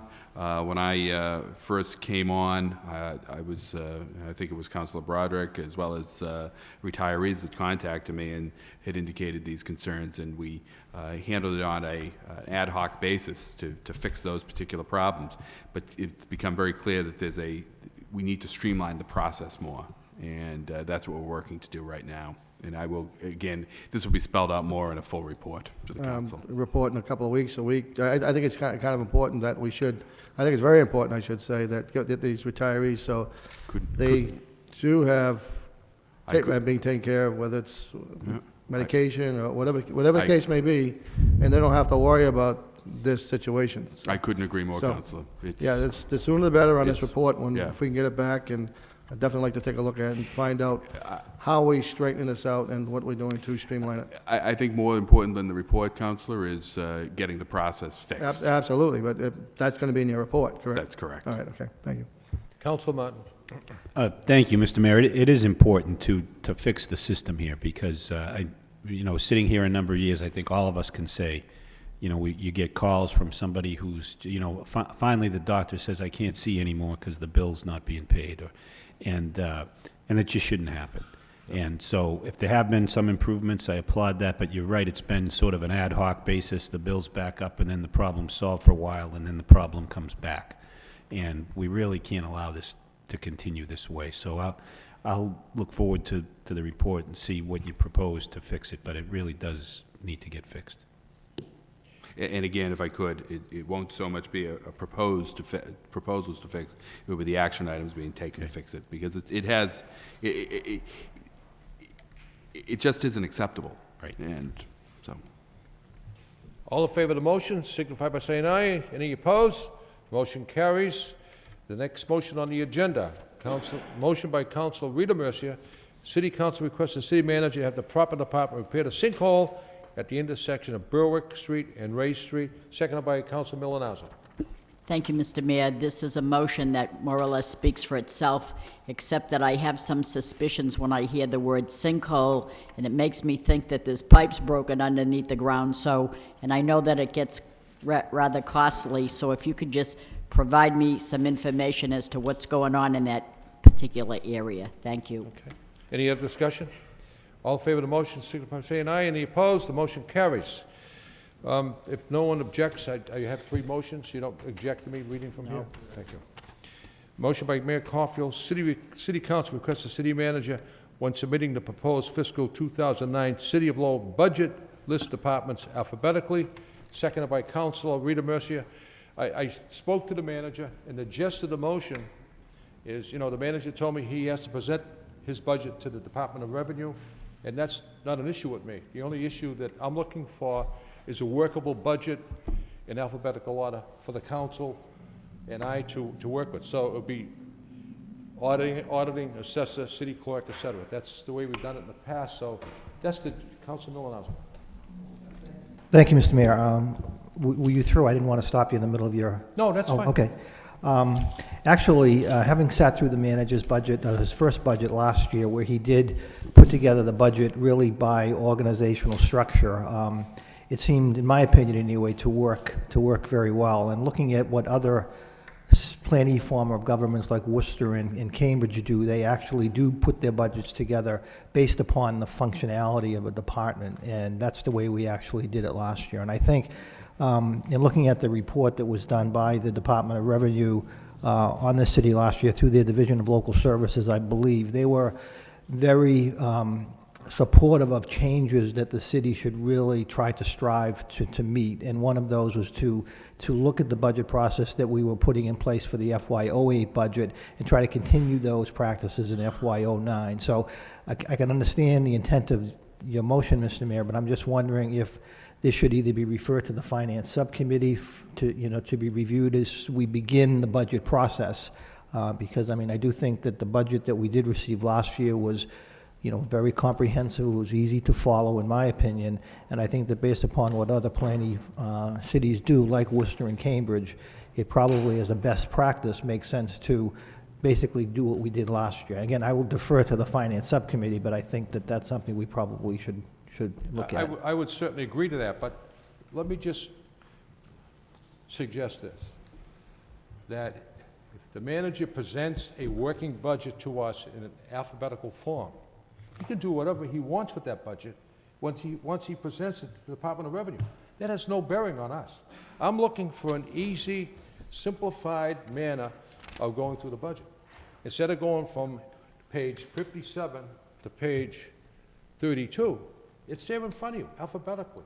And it's Council, it's just simplified that way. Again, I don't recall us doing that last year. I recall us going it's been from... done that way for 40 years. No, I understand that. But last year I recall going public safety, legislative, and working through the various departments that fell within those. Those just come to mind, those two organizational or functional distinctions. So, again, I can Anyone understand. else like to? Go ahead, Councilor Broderick. Thank you, Mr. Mayor. Excuse me. I understand what you're saying, Mr. Mayor, in terms of you're comfortable with the old budget and the format, but I think the new one makes sense in light of the fact that obviously DOR prefers it, other planning forms of government are doing it, and what I don't know if there's some type of compromise in terms of for a workable document. It sounds like, Mr. Mayor, you're looking for a workable document that would be easier. That's right. For you at least to use. I don't know if that can be done by an alphabetical index by the manager. Perhaps it can be tabbed. And if we're going to have working sessions, which I hope and I assume, I'm going to support in terms of for the Finance Subcommittee to get at hopefully shortly as the budget is put together. Perhaps we can have working breakout sessions where we can address it maybe alphabetically if that's a choice. But I think the document itself makes sense the way it was presented last year, And I think it may be more confusing to have us approve a document that's then going to be reformatted. Which one do we put on the website? Which one do citizens get? Our constituents, they're going to be looking at one that DOR has or one that we're Counselor, reviewing. nothing is going to change. Nothing. All we're going to do is have a workable budget in alphabetical order. The manager then can put that entire budget that this council passed in any form he'd like. That's what I'm trying to say. Well, I guess I don't need it to be alphabetical, so I'm not too sure. I guess I don't know. I don't know why you need it alphabetical. So it's hard for me to address that. Simplify it. That's Yeah, I understand. For me, it's easier doing it by department. But again, it's a majority vote, and I would, Councilor Milanazzo mentioned send it to the Finance Subcommittee to maybe have a discussion on it, ask the manager why he presents it the way he does, and see what people want to do. I like it done by department, but it's still going to do majority it by rules. departments, but it'll be in alphabetical order, Councilor. But we're going to be bouncing around between departments. No, you won't.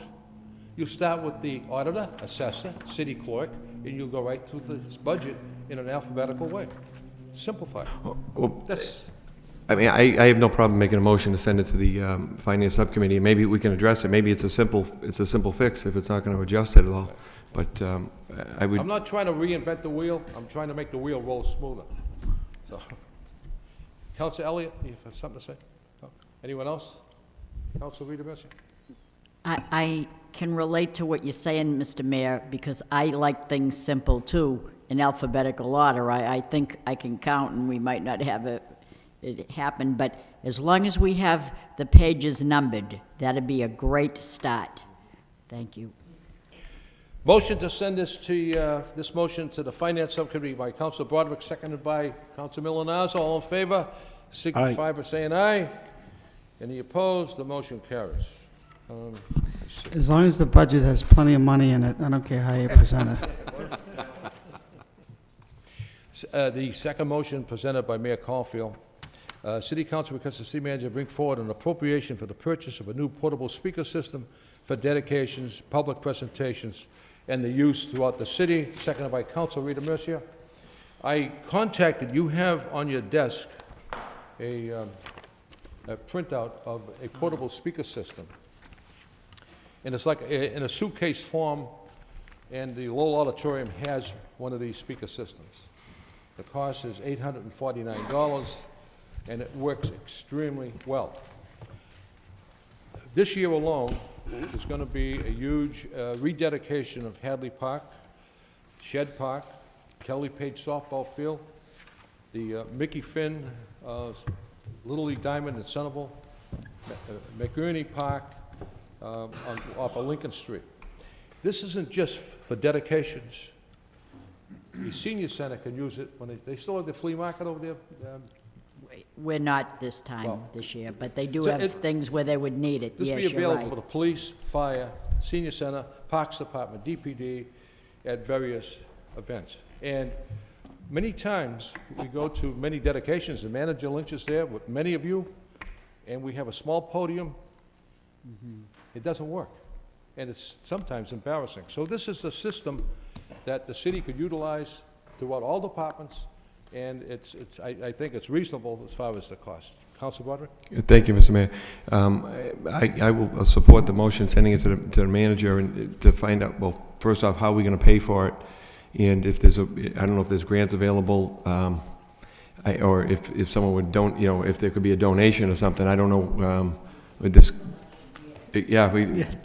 donate. I mean, all kidding around aside, it's $840. It's not $200, and if there's funds available and where they'd come from before I vote. Manager Lynch. Well, Mr. Mayor, as you and I discussed when you raised this issue with me last week, this is something that this is an item that I had noticed last year, a number of the dedications that we really don't have the appropriate equipment, and I had already spoken to Mr. Bellegarde about buying something like this. So, the specific motion that's listed here of appropriating the funds, certainly I think that, if I may, the motion just to refer to this matter to me to see about having improvements to the some type of sound system for our events. certainly would have been adequate because we're moving forward to acquire something like this anyway. And this is a very good system, as the mayor has described. So I'm sure we can handle this. Councilor Elliott? It makes a lot of sense. I mean, it is embarrassing when you're trying to put together an event, or if you have, something going on and the system fails, or the feedback. Where is this going to be kept? Is it going to be kept at some place that it's not going to get lost or ruined? Or, it seems more often than not, we bought them in the past, and then they end up broken. It's very portable, Councilor. This could be kept in City Hall. In a Well, I think closet, that's what whatever. we need to know. Is it going to In be all kept likelihood, it'll be kept at the special events office. Okay, that makes sense. Then we know, and then somebody will take care of it when someone owns it. Okay. Councilor Pizzato? Thank you, Mayor. I think it's long overdue. The dedications that I've been to, we have 30, 40, 50 people there, and whether the manager's speaking or whoever's speaking or yourself speaking at the time, you cannot hear them if you're in the back or even up close. It's long overdue. It's $800. If we can't find the money, I'm sure the council will chip in and will donate the money to make this thing work, because we need it. I'ma just had a heart attack. Oh, yeah. You gonna chip in to hear Bud sing? All right. Just to bring out a point, at the Shed Park dedication, it was close to $1 million of renovations there. There's probably going to be 400 to 500 people there, the Lowell delegation, state officials and so forth. And we have to put our best foot forward and have something that's presentable. We can't have that little podium that's operated on batteries, and that's long overdue. Councilor Miller, Yeah, on something like that, if there are, in fact, and I hope there will be 400 to 500 people, I'm wondering if the sound system from the auditorium that they do come off-site, I'm not remembering the gentleman's name right now, I apologize. Noel, if he would be available that day, too. He told me that he would be there to. Okay. Yeah, definitely. Okay, Norman great. Noel is one of the Right. greatest guys. Right. I know, we all know Norman. Okay, Yeah, great. he would Okay. definitely be there. Thank you. But, Mr. any other discussion, Councilor Reed? Despite the fact that I don't seem to need a microphone, but be that as it may, maybe the manager could reach into the manager's contingency account. Perhaps the manager will. Thank you. Thank you, Mr. Manager. No, that answers your question, Mr. Broderick? Perfectly, thank you. All in favor of the motion signify by saying aye. Any opposed? The motion carries. The last motion on the agenda is a motion from me and by Mayor Caulfield. City Council requests the corner of Forest Street and Stevens Street be named in honor of Private First Class John F. Landry, Jr. of the United States Army, who gave the supreme sacrifice in Iraq, and refer the motion to the Veterans Square Committee, seconded by Council Martin. I attended a breakfast at Lowell Catholic High School Sunday, I believe it was Sunday, March 16th. And the turnout there was overwhelming. Senator Panagiotakis was present. He and I both went to the podium and spoke. The purpose of the breakfast was to create a scholarship fund in memory of John F. Landry, Jr., who gave his life in Iraq. Mr. and Mrs. Landry were present. In the lobby, Mrs. Landry came to me and said, could you please make sure you can name the corner of Forest and Stevens Street after my son? I filed the motion. I want the motion to refer to the committee. And that's the wishes of Mrs. Landry. I know that there's other memorials planned in memory of John F. Landry, Jr., and rightfully so. But this is the wishes of his mother. And Councilor Martin. Thank you, Mr. Mayor. As you serve as mayor, certainly there are many highlights, and certainly in my term, I think the saddest occasions were the death of Kelly Page and the death of John Landry. And I know, the city needs to take some action to honor the memory of these two fine men, but you need to give the family a little time to grieve and to wait until acknowledge. And so I'm very pleased to see that the families come forward and approached you. Certainly there may be other tributes that that are fitting as well, but it's certainly fitting for the city to take this action in his memory, so I applaud you for bringing it forward. Thank you, Councilor Martin. The family resides in Florida, and they are just overwhelmed with the response at Lowell Catholic High School. Lowell Catholic High School is going to raise a nice amount of money in his honor to further the education of other students. So the Landry family will be delighted with this counselor, and that's her wishes, and you can't say no to that. So move approval by Councilor Kazanjian. All in favor of the motion, signify by saying aye. Any opposed? The motion carries. Before we adjourn, first of all, it's been an excellent meeting, and I just want to remind everyone that this Sunday, it's Greek Independence Day, and I attended, along with Councilor Kazanjian, I attended the centennial, the 100th anniversary of the Holy Trinity Hellenic Orthodox Church. I would like to see as many of you there Sunday. This is the 100th time they will have walked from that great church to the steps of City Hall. We should be all there and be present when we raise their flag. And as we all know, the Greek community has been outstanding in their contributions to the city, the state, the country. So I just want to remind you, there's a Mass Sunday morning at 10 a.m., and after the ceremonies, the services, the parishioners, clergy, Lowell High School band, public servants will parade over here to City Hall, and Senator Panagiotakis will be present, along with myself and you fellows, okay, and gals. Before we adjourn, I just want to say that I and my family can't thank the numerous people who have called my home, sent me cards, people in City Hall, people in the school department, and you, my colleagues, with your concerns. As General MacArthur said, I will return, and I will return. And God bless you, and I'll entertain a motion to adjourn by Councilor Allen Mercier, seconded by Councilor Broderick. Thank you very much. Hi,